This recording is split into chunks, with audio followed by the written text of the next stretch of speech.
Pseudo-legendary Pokemon have captured the hearts of trainers for decades, iconic, powerful, and often misunderstood. From fierce dragons to armored giants, each one brings a unique story and stats worth exploring. Let's kick things off with a classic that started it all, a friendly yet formidable dragon known for its surprising speed and nostalgic charm, Dragonite. Dragonite is the OG pseudo-legendary, introduced way back in Generation 1 as the final form of the Dratini line. Dratini evolves into Dragonair, then Dragonair evolves into Dragonite at the notably late level 55. That high evolution level alone screams powerhouse. And with a base stat total of exactly 600, it hits the classic pseudo-legendary marks better than anyone else. Dragonite's typing is Dragon/Flying, and it's known for two key abilities. Inner Focus, which prevents flinching, and the Hidden Multiscale, which halves damage when Dragonite is at full health. This combo makes it a versatile beast, capable of switching from offensive sweeper to tank, especially with the moves like Draco Meteor, Hurricane, and Thunder Punch. What really stands out is the contrast between Dragonite's cute, cuddly design and the raw power it represents. Lore paints it as a kind-hearted guardian who can fly around the world in 16 hours, rescuing stranded sailors. But honestly, it looks like a big, round, orange teddy bear with wings, not exactly the fierce dragon you'd expect.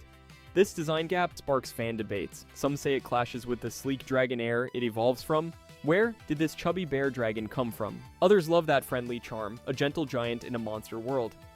Also, despite many pseudo-legendaries getting mega evolutions, Dragonite never has, keeping it unique and relying on pure stats and nostalgia.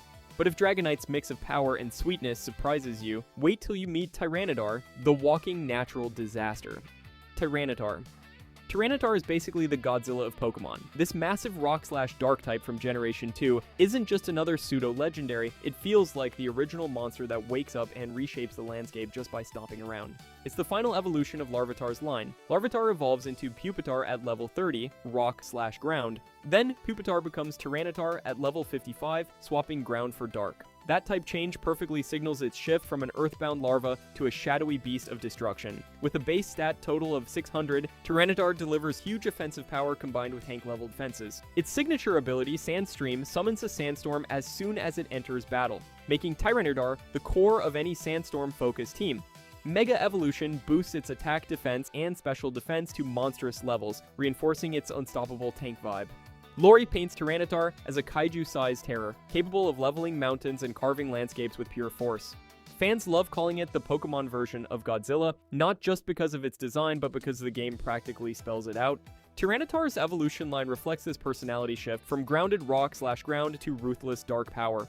On the competitive scene, Tyranitar is a cornerstone. Its Sandstream supports teammates like Excadrill or Hippowdon, creating nearly unbeatable synergy. Despite weaknesses, its bulk and attack make it a threat that's hard to ignore, but if you think Tyranitar dominates, wait until you meet Salamence, another dragon all about aerial power. Salamence is the Generation 3 pseudo-legendary that perfectly captures the dream of flight finally realized. It's the final evolution of Bagon. Starting at level 30, Bagon becomes Shelgon, and then at level 50, Shelgon bursts out as Salamence, a fearsome dragon/flying type powerhouse.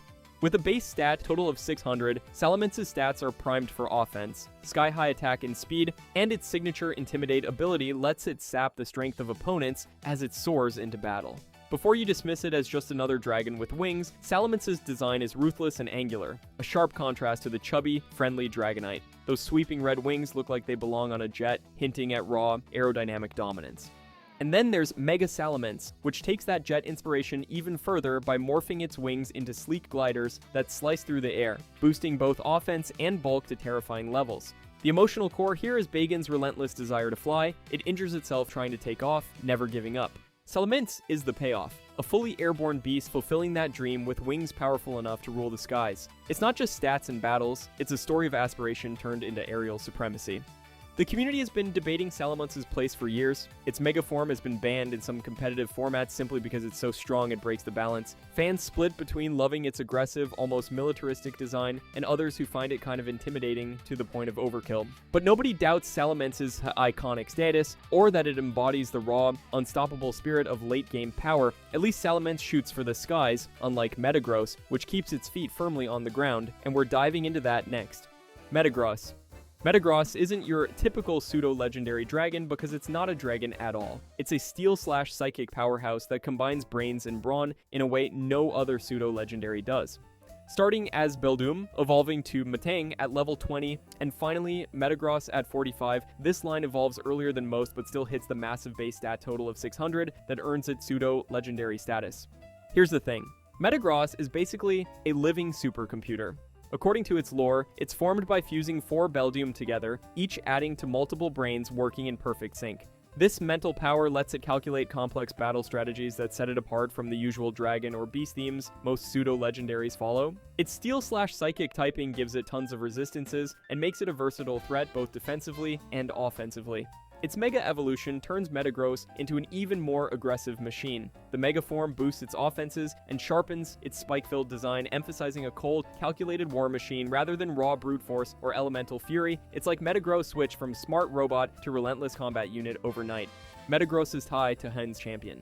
Steven's stone isn't random. Steven's known for calm, strategic battling and rare stones, and Metagross perfectly reflects that elite mind and muscle combo. It's the symbol of top-tier tactical power in the region.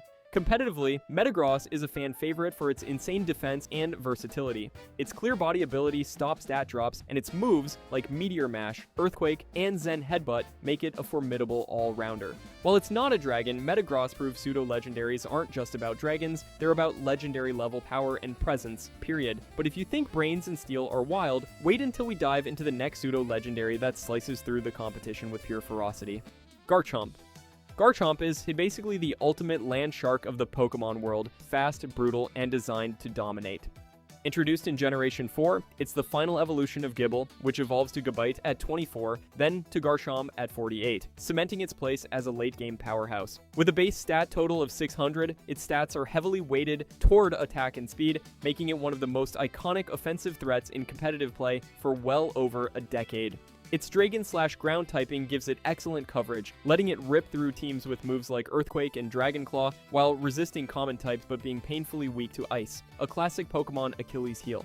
Visually, Garchomp screams Apex Predator. It looks like a bipedal dragon fused with a land shark, complete with fin-like blades and a crimson underbelly. This isn't some cute dragon. It's a nightmare tearing through the battlefield at full speed. In Generation 6, Garchomp got a Mega Evolution that boosts its bulk and raw power.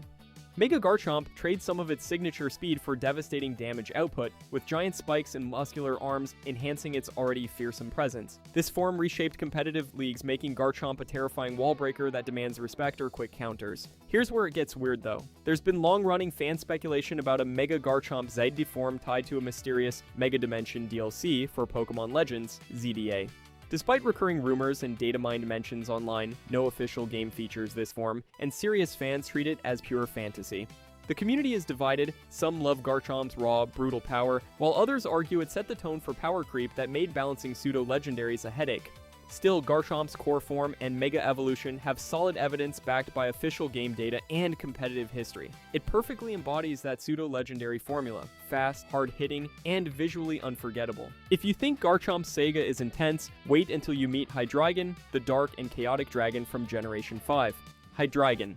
Hydreigon is like the chaotic wildcard of the pseudo-legendary family. This Generation 5 Dark/Dragon type hits the scene as the final evolution of Dano, evolving through Zweilous at level 64, one of the latest evolutions you'll find in any pseudo-legendary line. This high-level requirement isn't just a grind, it's a promise of raw power and waiting at the end of your journey.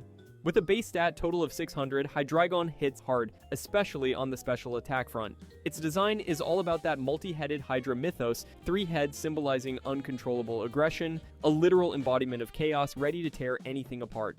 Levitate as its ability means it's immune to ground-type moves, setting it up as a special attacker that thrives without worrying about common weaknesses. Here's the thing, Hydreigon marks a tonal shift in pseudo-legendary lore. Gone is the friendly giant like Dragonite or the aspirational flyer Salamence. Hydreigon is ruthless and destructive, attacking without mercy or discrimination. Its Pokédex entries don't sugarcoat it, it attacks everything it sees, friend or foe alike. That's a darker, more foreboding kind of power than we're used to in this group.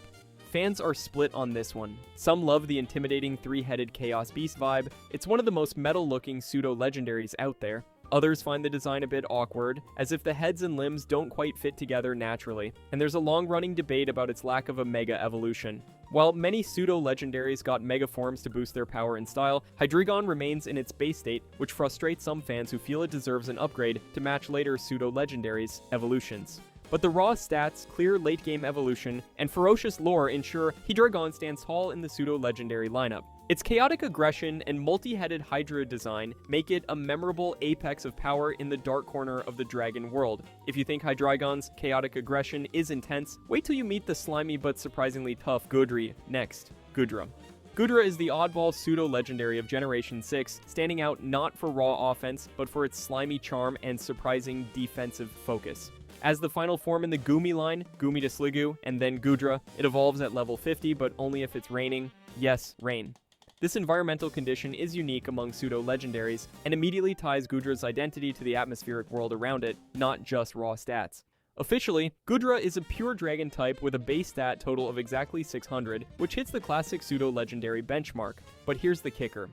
Unlike nearly every other pseudo-legendary that prioritizes attack or speed, Goodra doubles down on special defense. It's one of the bulkiest dragons you'll see, built to soak hits rather than dish them out.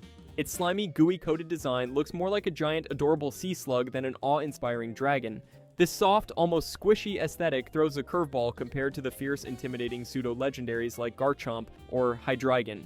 And if that wasn't enough, Goodra's Hisuian variant introduced in Pokemon Legends. Arceus drops pure dragon typing for a steel/dragon mix, still evolving in rain but sporting a completely different vibe. This variant keeps the rain dependency intact, reinforcing the deep, almost mystical link between Goodra's evolution and weather conditions. It's like Goodra is less of a dragon and more an elemental creature born from stormy storms. Community reactions to Goodra are famously split.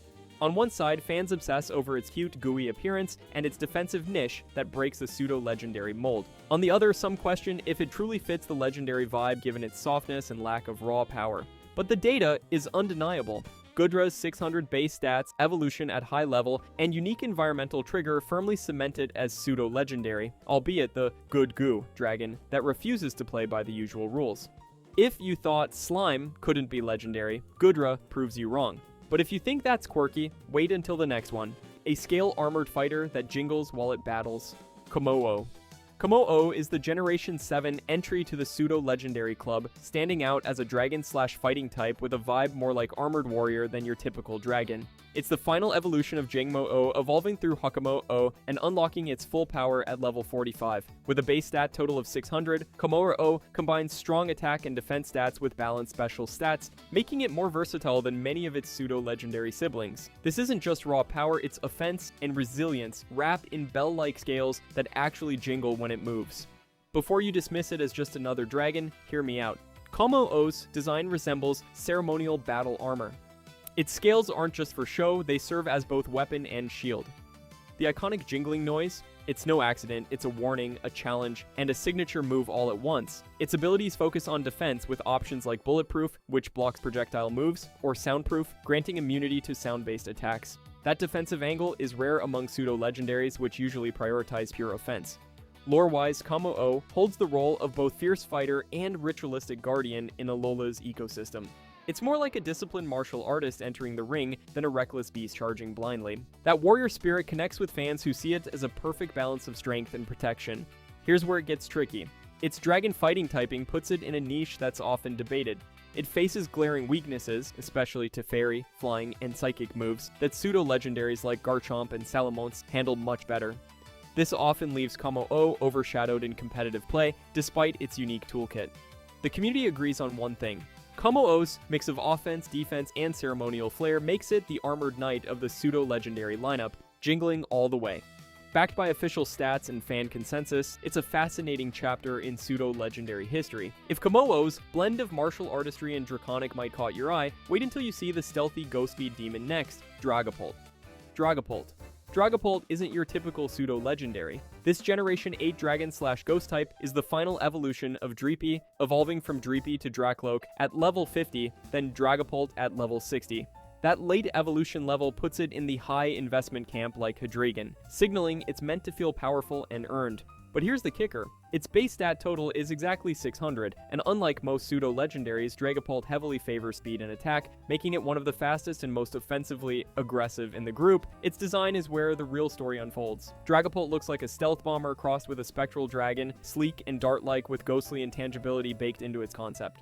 What really sets it apart is how it carries its pre-evolutions, the Dreepy living inside its horns, and uses them as living missiles to launch at enemies. That blend of eerie ghost vibes and playful missile launching is bizarre and brilliant. Imagine a ghostly fighter jet firing its kids out as weapons. Mentorship gone militaristic, or just a weird family bonding moment? You decide. Dragapult's ability to clear its mind and become fully transparent, including the Dreepy it holds, adds another layer of spooky stealth and psychological depth. It's not just invisible, it's mentally phased out, blurring the line between material and immaterial. This meditative intangibility mixes mental focus with raw speed in a way no other Pokemon does.